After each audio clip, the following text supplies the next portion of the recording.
పెను సంచలనం చోటు చేసుకోబోతుంది. కాంగ్రెస్ పార్టీ సీనియర్ నేత మాజీ మంత్రి టి జీవన్ రెడ్డి ఆ పార్టీకి రాజీనామా చేసి బీఆర్ఎస్ లో చేరబోతున్నట్టు సంకేతాలు వస్తున్నాయి.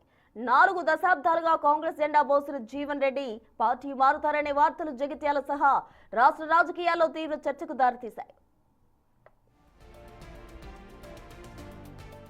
జగిత్యాలలోని జీవన్ రెడ్డి నివాసం వద్ద సోమవారం ఉద్రిక్త వాతావరణం నెలకొంది. ఆయన అనుచరులు, కార్యకర్తలు ఇంటి లోపల బయట ఉన్న కాంగ్రెస్ పార్టీ ప్రోటోకాల్ ఫ్లెక్సీలు, అగ్రనేతల ఫోటోలతో కూడిన బ్యానర్స్ తొలగించారు. వాటి స్థానంలో కేవలం జీవన్ రెడ్డి ఫోటో మాత్రమే ఉన్న కొత్త ఫ్లెక్సీలు ఏర్పాటు చేశారు. ఈ పరిణామం ఆయన పార్టీని వీడడం ఖాయమని స్పష్టం చేస్తోంది.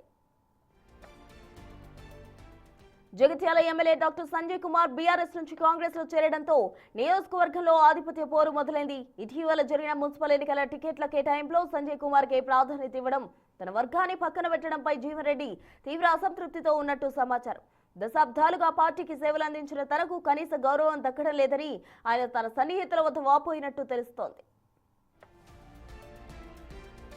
ఇక ఈ నెల 25న జీవన్ రెడ్డి కాంగ్రెస్ కు అధికారికంగా రాజీనామా చేసి జగిత్యాలలో భారీ బహిరంగ సభ ద్వారా బీఆర్ఎస్ పార్టీలో చేరే అవకాశం ఉన్నట్టు సమాచారం.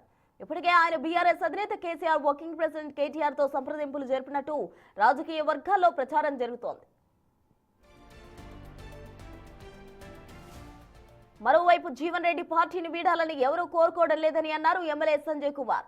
ఆయనతో కలిసి పనిచేయడానికి తాను సిద్ధమని, గతంలో ఎల్ రమణతో ఎలా పనిచేస్తానో అలాగే జీవన్ రెడ్డితోనూ కలిసి సాగుతా అని చెప్పారు.